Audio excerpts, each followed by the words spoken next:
the perfection of love, harmony, and beauty, the only being, united with all the illuminated souls who form the embodiment of the Master, the Spirit of Guidance.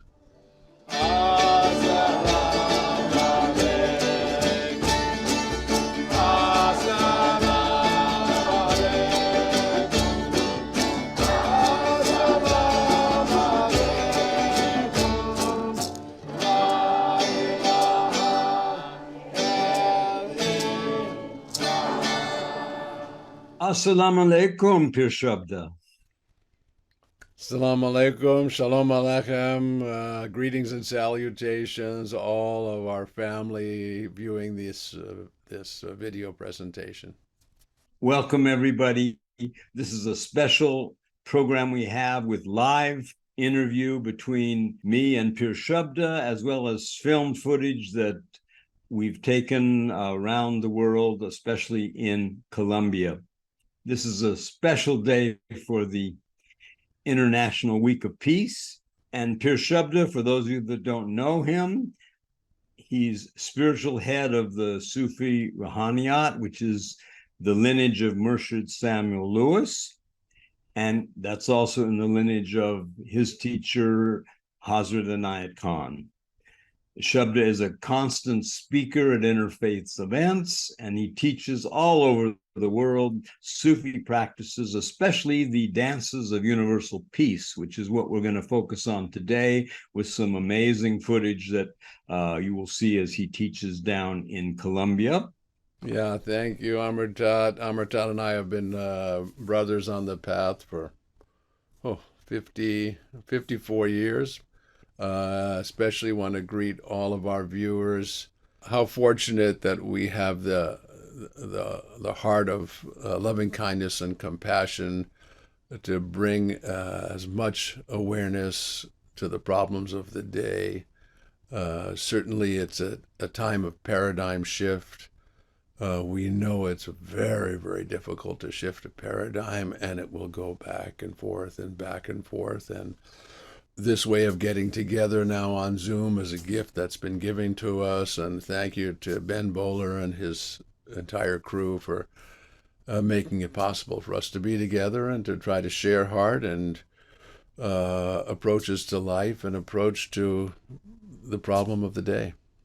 We live in such a difficult time, and I would imagine that at any point in history in the last 5,000 years, if you sat and we were having this conversation, there would be something similar said. Certainly there were more golden times and more darker times, and right now we're in a time of a lot of separation, anxiety, and fear and hatred.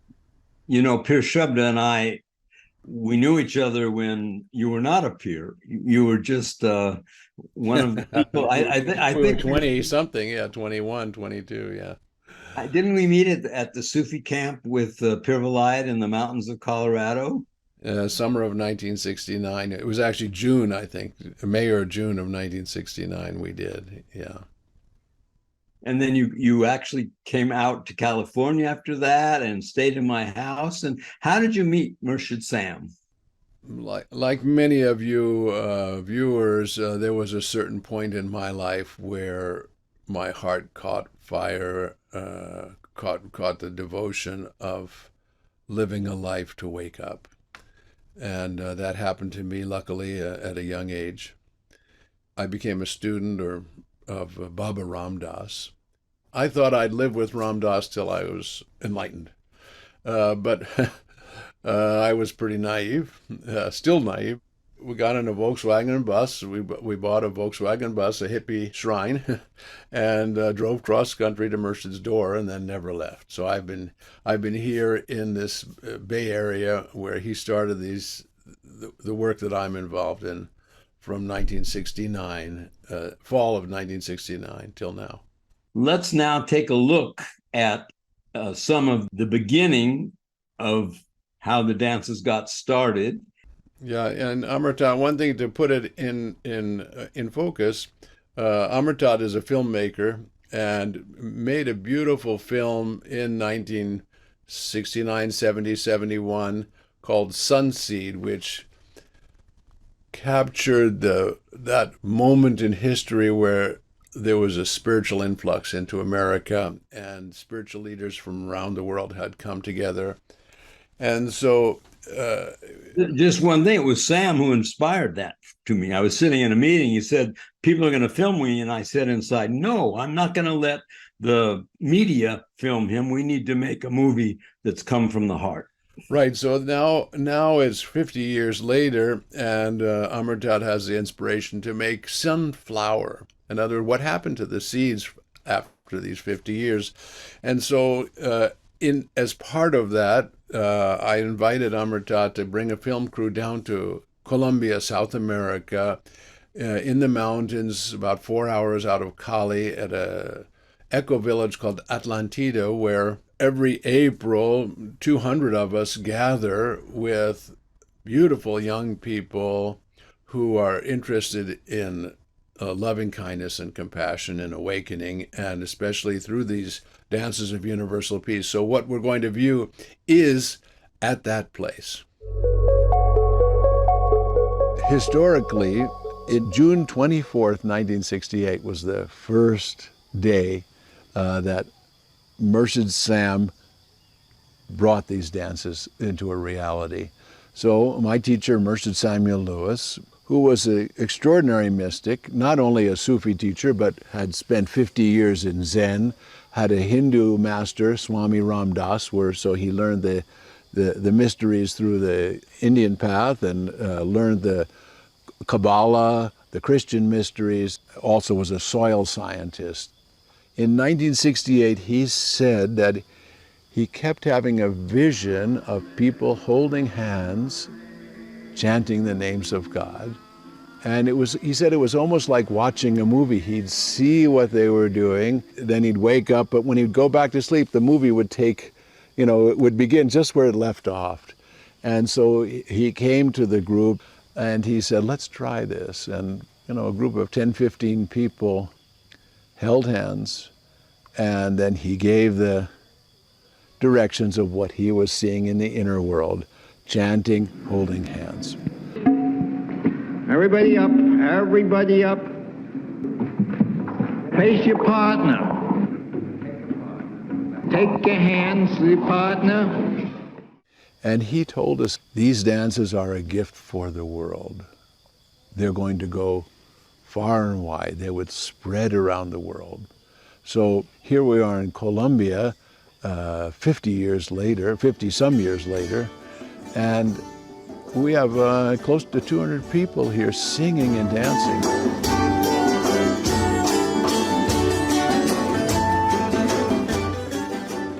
For those of you who have seen the movie SunSeed that Amertat made, Murshid was leading this dance. So it's in a waltz time, and it takes the words As-salam alaikum. May the peace of God be with you. Very simple. It goes like this. As-salam alaikum. We sing 3 times like that. Come on. As-salam alaikum. As-salam alaikum. As-salam alaikum.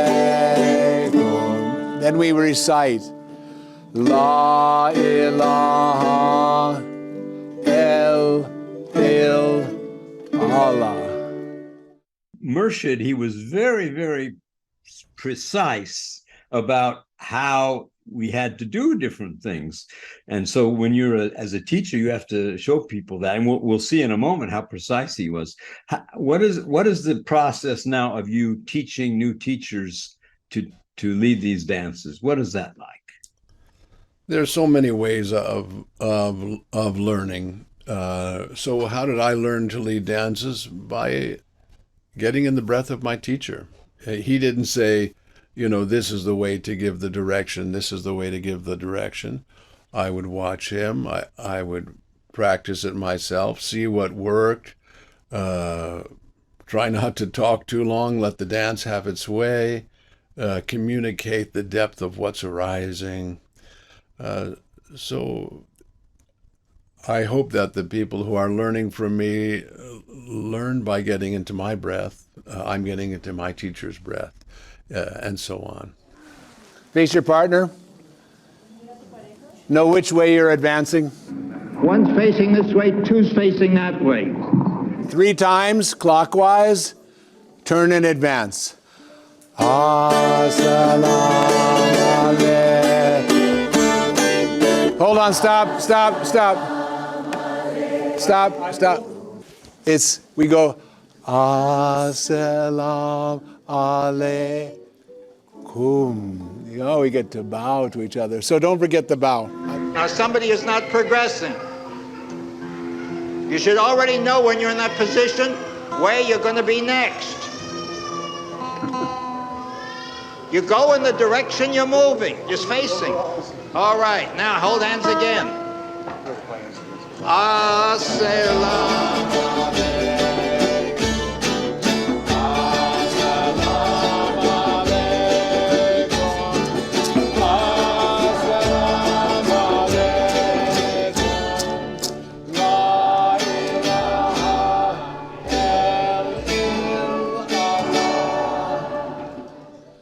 Dances of universal peace are a byproduct of Gaia. Gaia created the dances of universal peace.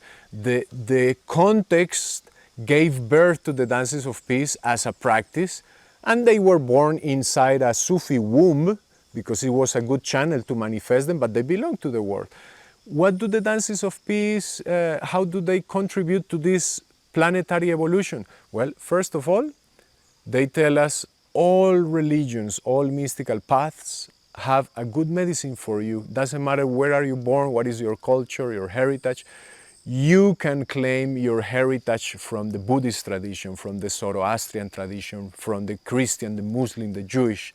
So you go to a dance of peace session and you just drink from all these different rivers. You end up drinking different types of wine, and then you start to create a universal understanding of spirituality, a planetary understanding of the human journey of evolution. What touches my heart and what brings these very intense feelings while dancing is being able to experience unity, because you cannot do this by yourself. You have to do this holding hands with people. And every time you hold hands, there's like a revelation, and every time is different. We've just heard from two of the dance teachers that you've trained, your disciples, and especially we're going to hear a lot from Jorge, who is the first gentleman to speak there. A Sufi named Arjun, Jorge Calero. He runs a eco village, like I said, in Colombia called Atlantida. As you can see, he's brilliant and eloquent, and can speak what it is that is evolving and we're feeling in such a beautiful way. And I think what both of the speakers pointed to is the problem of our current human condition. And it would be simple to say, this is a finger. But now if the finger just went on a journey and said, I'm completely separate, I'm separate from everything else, I'm my own thing, and so I'm not going to relate to my hand and my arm and everything that I'm attached to. As a human being, our current experience is separate, is separation.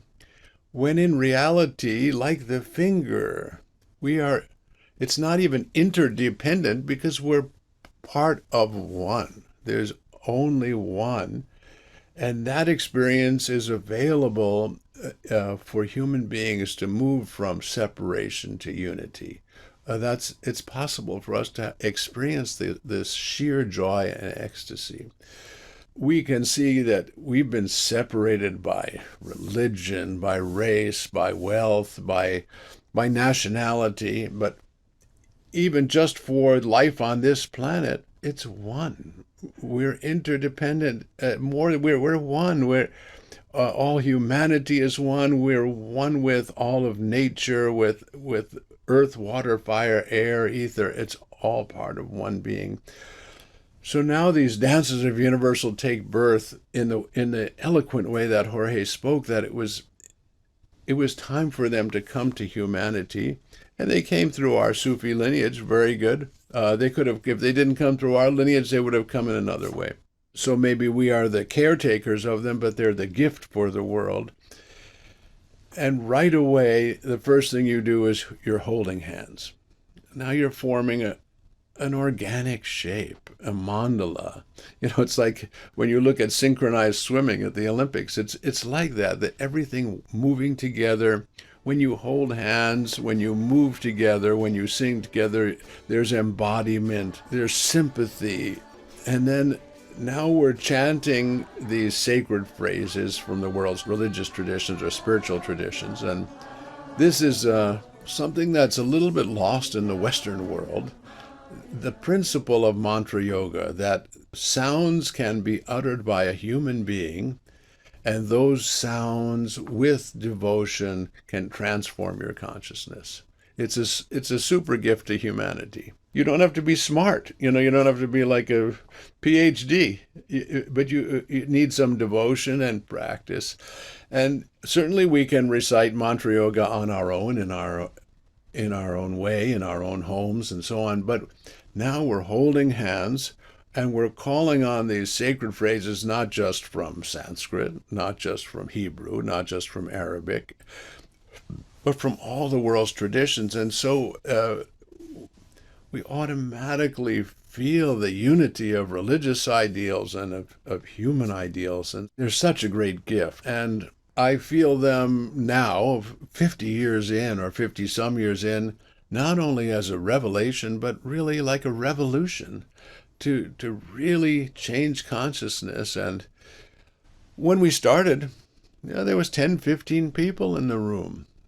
Before my teacher died in 1971, he said, even though we were just a little teeny group in San Francisco Bay Area, he said, these are going to go around the world. And so 50 years later, we look back and we say, whoa, he said that. And now they have gone around the world, really around the world. They're, I think, in 45, 50 countries, there's dance circles.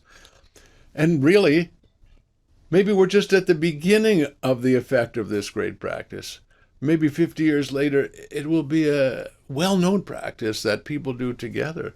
Why not sing and dance and have a good time? Who said that spirituality or religion has to be, sad or difficult? Why can't it be joyful? Now I've been in this work for 50 years. I started when I was in my 20s, so I'm in my middle 70s. I'm not necessarily the person who's going to attract young people too much. It happens. I'm very happy. I feel delighted but Jorge's so much more suited because he's in his 40s. So he's the one generation ahead of the people in their 20s and 30s, and so well suited. Well, rather than talk more, let's go back to the camp in Colombia, where it was not just the dances. I mean, it was a full program on developing yourself. There was meditation, there were healing circles, there were a lot of indigenous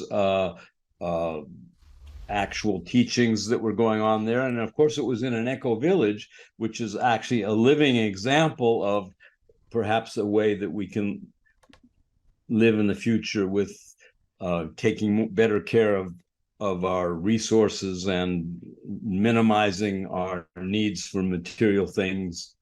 But let's just go to the camp so you can see it. We are in South America. Young people have come here, this beautiful eco village, Atlantida.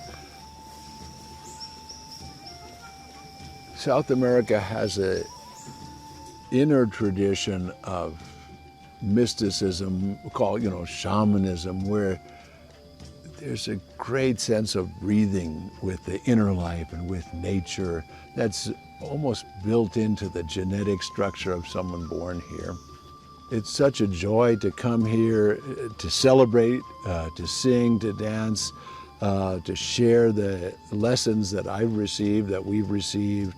I feel joy.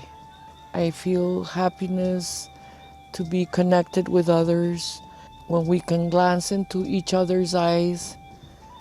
And as I usually tell them, and you let yourself be seen without feeling guilt of being who you are. That is total medicine for me. It seemed like I had been waiting for this for a long time.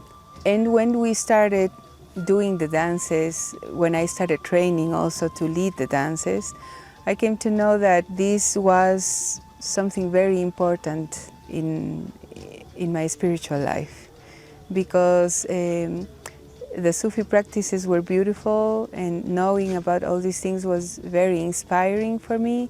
But at the same time, I felt the dances were so inclusive. You don't have to have a religion or have one in whichever way. You can sing basically in any language, in any sacred words that you choose from any tradition. Very beautiful to understand that we're all saying the same in different ways.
The particular dance we were watching comes from Sanskrit and the beautiful tradition in India of being Lord Shiva, the master of sound.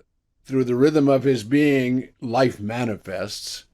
And at the same time, in India, Shiva refers to the all-pervading reality, to the essence of all, beyond name and form. And this is something difficult for our Western culture, in our monotheistic view, that the two can't go together. But the dance is calling out the sound of the damaru, the drum that Lord Shiva is playing to manifest life. Boom, boom, boom, boom, Mahadeva, one of Lord Shiva's name, great God, Mahadeva.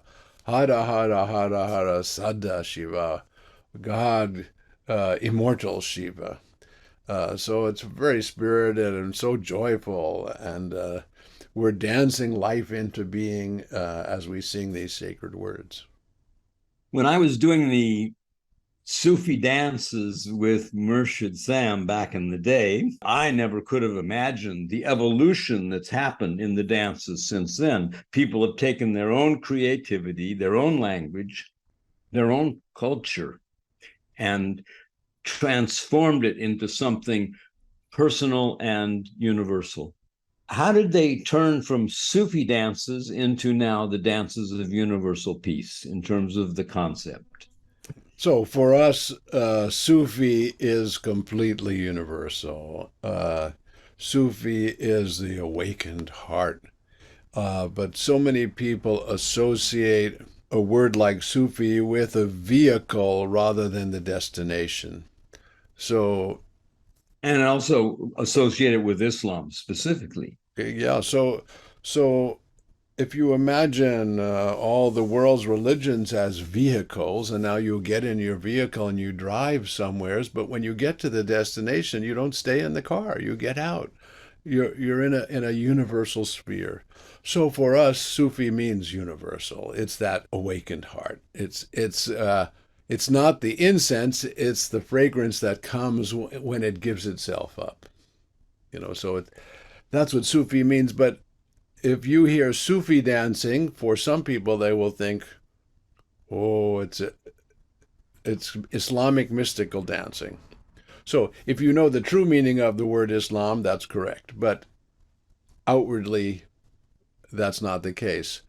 So there was a time in when Murshid was speaking about Sufi dancing where he used the phrase "dances of universal peace," and so for better or worse, we felt there was a wisdom in changing the name of what we were doing from Sufi dancing to dances of universal peace, because that way too, this form it shouldn't be restricted to people who are in our quote Sufi community or Sufi lineage practice. It's for the world. You could be a rabbi, or you could be a Zen priest, and so on and so forth. Or as someone said in the movie, you could be a musician. You don't have to follow a particular religion to be spiritual. So we wanted to make them universal, and we changed the name to Dances of Universal Peace. We have all the different names of God and concepts that go into many different world religions. We have a lot of interfaith meetings happening around the world today, and the word they like to use is creating harmony. They don't want to create unity because they want to keep their own traditions intact, but at the same time open up to the rest of the traditions. It seems like the dances of universal peace have taken a step beyond isms, and it doesn't seem to matter which ism you're a part of, because you do experience something in unity just by calling on the different names of God or phrases from all the different religions and cultures.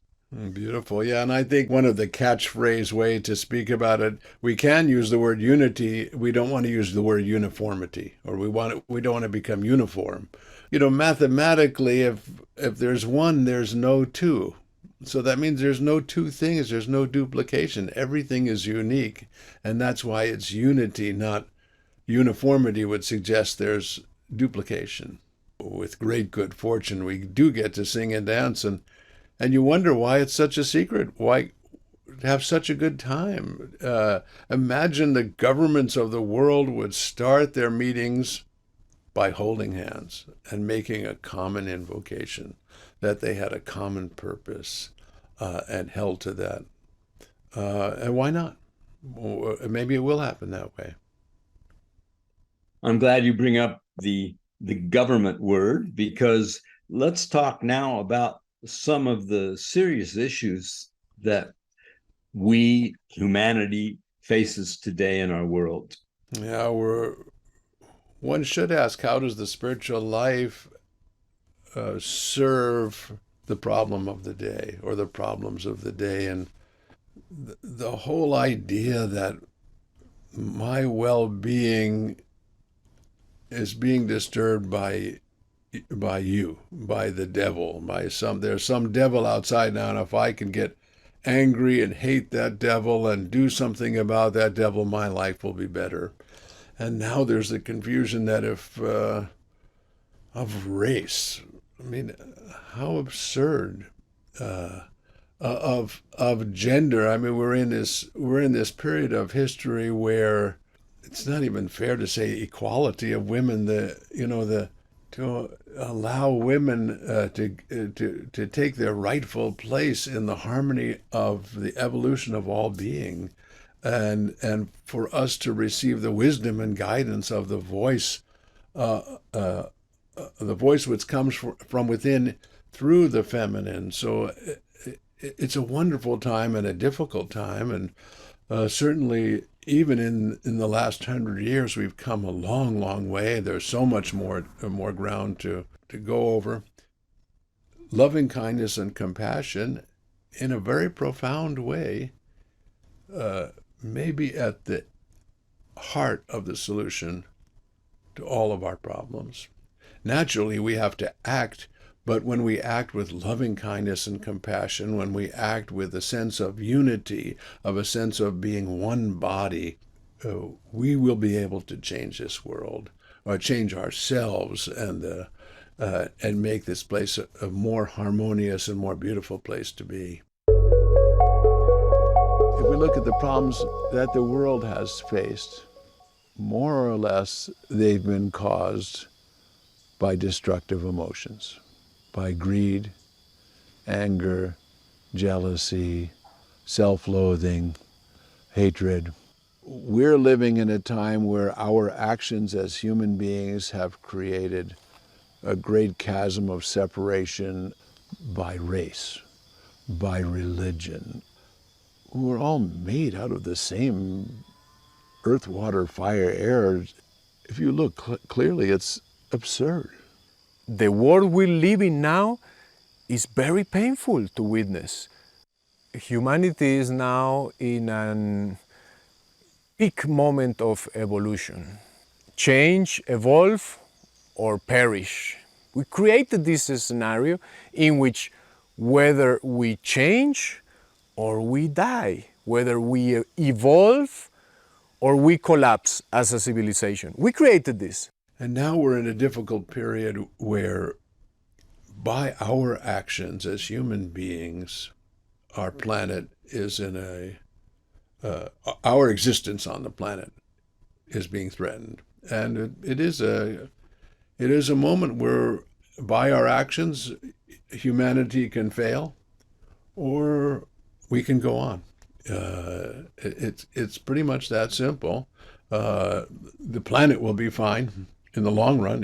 It can heal herself. She can heal herself, but our place on it depends on our actions right now. Global warming, we have to think as a planet, as a humanity. We start to think about ourselves in terms of one human family, not in terms of nations or religions. We are just a little piece of Mother Earth. We love this idea that we need to do something to solve the problem and that we need to save the Earth. Well, let me tell you, the Earth doesn't need to be saved. We are not that powerful. We didn't create life. Life in planet Earth has been wiped out 5 times before, and it has started again from little things, little bacteria. Last time was the dinosaurs. It got wiped out, everything died, and only little rats survived. And from those little rats, the first mammals ever existed. Now we have mammals that fly, mammals that swim, big mammals, small mammals, mammals that eat other mammals. So it's so arrogant to think that we need to save Mother Earth. You know, from a point of view of climate and our existence, I think I feel we have to begin by making a relationship with the natural world, that feeling ourselves as the natural world. From the deepest sense, it's all one body. We've already seen that. But from where we're sitting today, okay, now have that kind of respect and sense that there's communion and community and communication with the living world. And so now the way we treat the living world becomes like one of our companions. Just like if I was walking with you, I would care for you. And so now I want to care for the living world. Pir Shabda, you mentioned that I made this movie called SunSeed, and then it became SunSeed The Journey as we re-edited it and brought it out another time a few years ago. And now we're working to make this movie Sunflower, to show what did it mean to have a spiritual life, to follow a practice, to have a teacher. What did people bring into the world because they took this path and this concentration in life. And Pir Shabda, you are a sunflower. You're a great example of what you can do with your life. You're totally dedicated to everything you do. You've taken on the lineage that started from Hazrat Inayat Khan, and you didn't take it on, you were appointed that. But I think there's a tremendous thing that we have to talk about, which is the next generation. Even after the sunflowers, then there's what? I call them the sun sprouts. You were giving the thing of nature. So what's happening to our youth? And I think we can see some footage where we talk about that, and then let's discuss what we can do for the next generations. Talking about the youth is a very delicate issue. Those who are young now, they are the first generation that has been listening since they were infants that maybe this world has no hope. Our daughters and sons, they grew up with this crazy complexity of crisis, because the crisis we're facing now is environmental, social, political, economic, is massive. And the amount of suicidal episodes in the youth is just so painful. The things that happens in the United States with these young kids go with machine guns and start, they're really carrying so much anxiety, so much despair in their hearts. Our young people have this tremendous challenge of learning how to overcome that anxiety, learning how to be strong, to stand up and still find reasons to be alive. Yeah, what Arjun spoke is very eloquent. I guess the first thing to young adults now in their 20s, 30s, and 40s is have children. Be brave to have children. And it's such an act of generosity to bring someone the opportunity for a human life and then to provide them with a nurturing environment. I know my own parents were German, Jewish refugees of Nazi Germany, and so my father didn't want to bring children into this world. It was thanks to my mom who said, "No, no, let's do it," and so that it was that grace that brought me in. And I know that I remember when Samuel Lewis, Murshid Sam, was still alive. He said to us, "I said, you all think you're something. Wait till you see your kids." And he says, "You think they'll be something? Wait till you see their kids." And so when you have generation upon generation of beings who have been nurtured to be kind and considerate and universal, it has a great effect on the planet. And, you know, how do you want to save the planet? Have kids and raise them beautifully, without doubt. So in that way, the spiritual life has a great deal to offer our humanity through the nurturing of children. Let's change the pedagogy of teaching in our public schools. Why shouldn't people learn to watch their breath? To have a program that develops kindness and consideration, tolerance and forgiveness and strength and courage. Why shouldn't we be teaching those things? Why? It's very simple to teach meditation in the schools, and I shouldn't say it isn't happening. It's already happening, but only in a very teeny tiny way. But maybe in 10, 20 years, it'll be common. One of the most beautiful things about the dances of universal peace is that they seem to be very attractive to the younger generation. And as you say, that the teaching of meditation and breath and all these other, what we call spiritual practices, can go forward into the next generation. I never cared whether my children became card carriers, so to say, Sufi card carriers, but They can't get away from universality. That's in their nature. So they grew up at our Sufi retreats, doing the dances as little children, being in community. They already know the universality of religious ideals. It's in their blood. And so everything they do, I feel, has that sense of nurturing community. It doesn't have to be in the spiritual path that I've taken.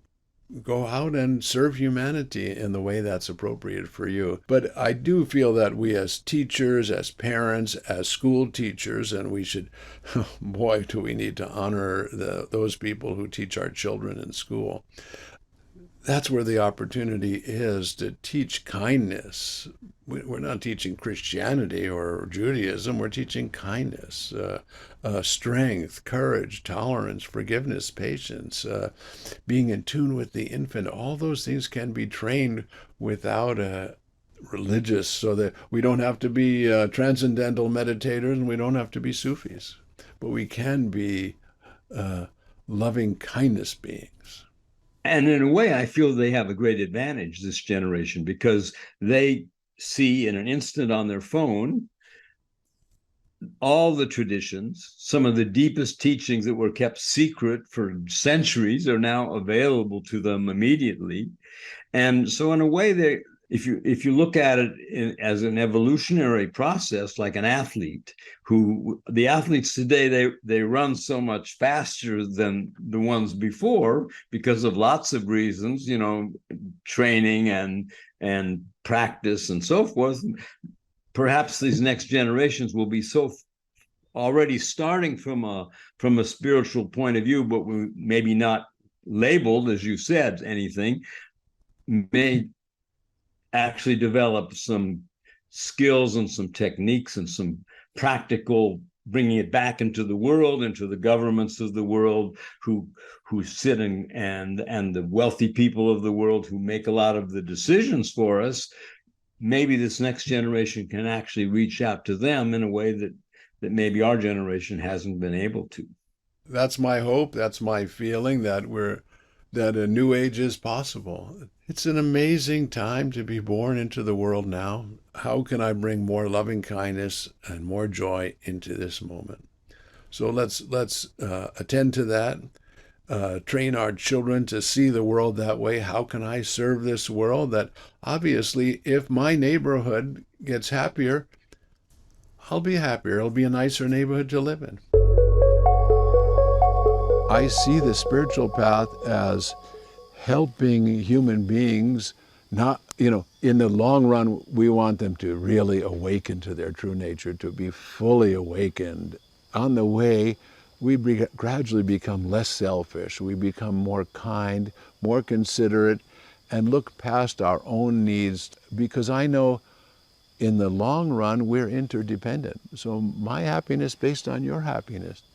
Something has happened to my life that lets me, where I permit myself to accept myself in all my dimensions without judgment, and therefore I can relate in that way with others too.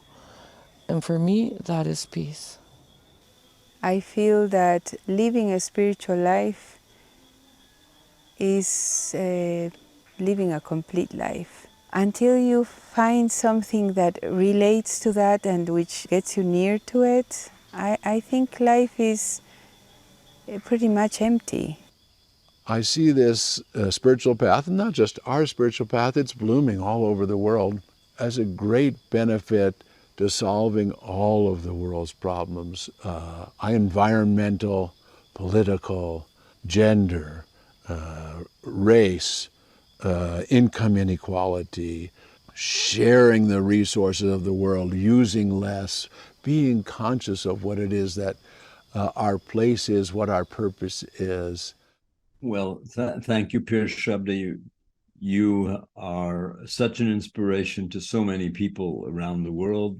You don't even know it most of the time. Probably you're out doing bird photography, and you're probably taking a picture of a bird who speaks to the other birds. Who knows? but certainly people and all the dances, that are spreading around the world. You've had a tremendous amount to do with that in terms of organization, in terms of teaching teachers, and you're a true sunflower. As I like to come back to my movie that's in production, and honestly, this is an appeal to the people watching this to please go to our website. You can see all of these great interviews I've done with Shabda, and we did one with Shabda and Mirabai Starr and many other great voices of today. But what I'm really asking actually is that if you can go to our website, there's a place to donate to keep these free webcasts going, but more specifically to see this, what I think will be a great movie, Sunflower, where we're presenting many of the people who had teachers like Shabda, what they've done in the world, and then showing some people who are, let's say, the current sun seeds will be the future sunflowers. There's so many great people working on the environment and on creating communities like Arjun or Jorge is doing in South America. There's so much that the general public just doesn't have access to, or they have access to it, but they choose not to. And when I can get this movie Sunflower out into the world, I think we have a chance of really touching many more people than we can just by social media and podcasts and webcasts. So please go to sunseedstudio.org, subscribe, donate $10, whatever, and help us get this movie Sunflower to blossom.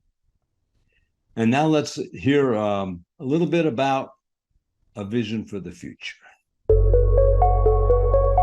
This precious message, somehow it came from India to California. Now California, now it's spread all over Europe and Asia, and now it's spread to South America. Sufism came from India to Europe and United States. But now, when these seeds from the East came to the West, they grew, they fermented, they enrich, because also, Latin America has its own medicine. And now it's like the arrow is going from the West to the East to complete the circle. And discovering that message that came out from the East is now needed back in the East after being enriched in the West, and the new generations in the East are just so ready to receive this renewed message of universality, this renewed message of peace that now has this planetary flavor because it went all around the world and now is uniting all the peoples in one single tapestry. When we were in the 60s, it was like India is becoming into the West, like the teachings of the East. If you've seen SunSeed, you'll see at the end of the film, one of the teachers is speaking about how it's going to happen whether we want it to or not, that that East will become West and West will become East. But now it's the next chapter where East and West are becoming together with a new consciousness. What a rich time, what a rich time. And now I can communicate through WhatsApp with everybody on the screen, and in a moment we can be together on this planet. One thing that you may have got the impression from what was said in the movie, that Sufism came from India. Sufi is said to have been present from the beginning of time with no founder and no location. Our particular lineage of Sufi came from India. So I just wanted to put that explanation there, that there's many, many, many millions of Sufis that have many different roots and different places it came from. It's so special how a seed gets planted, it grows in a new climate, it develops new qualities, and then the wind takes it back to another place and it gets planted there, and then it creates new qualities and evolves. And Evolution is complexity. It gets more and more complex with more and more refinement. We went from one cell to two cells to four to eight and so on. So uh, it's a wonderful time in history. It's a very, very difficult time in history. But now we're so aware of what's happening all over the globe. We we feel the pain and suffering of people in Iran, the women of Iran. We feel what's going on in Afghanistan. Now we know the floods that just happened in Libya, the earthquake in Morocco, the heat wave here, the flooding here. We're in tune with the suffering of the world, and we have this opportunity to help people awaken to their true nature and to practice loving kindness. But when we realize that we're connected to all of humanity, to all of everything living in all realms,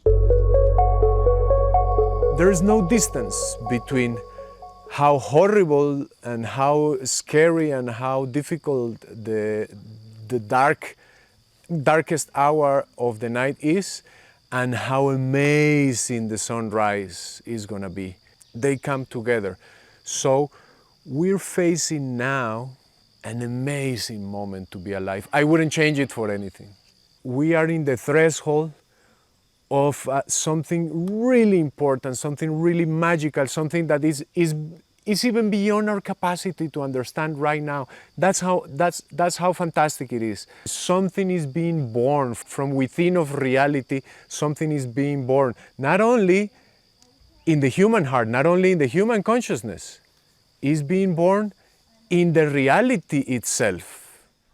Sometimes it seems so difficult to have hope when we think of everything going on in the world, and to have peace, which is what this program is really about, inner peace leading to peace in the world. But if we don't have, I think Pir Shabda, you can talk about you probably remember the quote of Hazrat Inayat Khan about optimism and pessimism. I do. I do. I was thinking the same thing, Amertat. So Inayat says the optimist takes the chance of losing, and the pessimist loses the chance of winning. So uh, look at it another way. If you would all indulge me and enter into your breath and feel your breath coming in through the nostrils and going out through the nostrils. Just try to get your breath like a natural swing and let it swing in and swing out. Go ahead, go right ahead.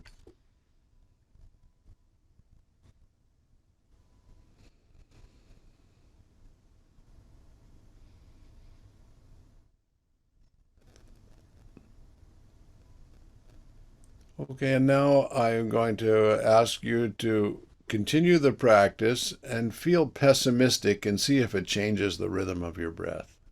Feel pessimistic. This is not going to work. So, naturally, the first thing that happens is you breathe out and you get stuck on the out breath. So you have no vitality, you have no strength anymore to even deal with the situation that's arisen by the nature of your attitude of, oh no, this is over, this is no good, I'm pessimistic, it's not going to work out. I'm not talking about realism. Knowing what the facts are, but I'm talking about your attitude about how to approach life. Okay, let's try now. Go back to the rhythm of your breath. Again, like a swing. Swing it in, swing it out.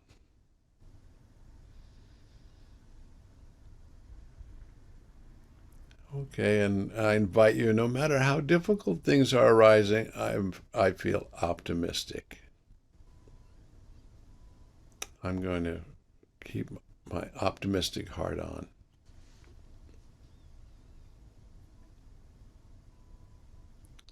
And what happens to your breath? You can feel the breath becomes rich, more strength on the in breath, more relaxation on the out breath. So it's a great secret that to see that it does work out. And if you look at the curve of life, right? It's like this. It goes up and down. That's true for all of us. So here's the pessimist. Oh, nothing ever works out. Nothing ever works out. Here's the optimist. Oh, it worked out again. Oh, it's amazing how life works out. It's the same curve, but your joy that you find from life, that you get off the bus, so to say, at those moments of success rather than failure. So that's another way to look at, the optimist takes the chance of losing and the pessimist loses the chance of winning strategically. whether you fail or you succeed, you're still better off having an optimistic attitude. But more than that, for me personally, my experience teaches me that the essence of my being, essence of your being, is the essence of all, which is all pervading, the essence of joy, the essence of ecstasy, the essence of peace, the essence of wisdom, and so on. And that we're on the path of realizing that, and gradually we all become the Buddha. We all become the awakened being. We don't know how much cycling this will take, but I have that sense that yes, in the long run, it'll work. Short run, a lot of difficulties. Thank you, my dear brother and friend, Pir Shabda. It's been a great moment spent with you. And we're going to end with some dances, of course, as we, to get us uplifted wherever we're at. And to my audience, please do go to sunseedstudio.org. Subscribe. We have a lot of great surprises coming, even for me. I'm sure, like, this whole discussion was a big surprise. We didn't know where we were going to go or end up, but it's been beautiful, and so grateful to you, Shabda, Pir Shabda. And we're going to see a dance now, Shalom Aleichem, a Jewish dance.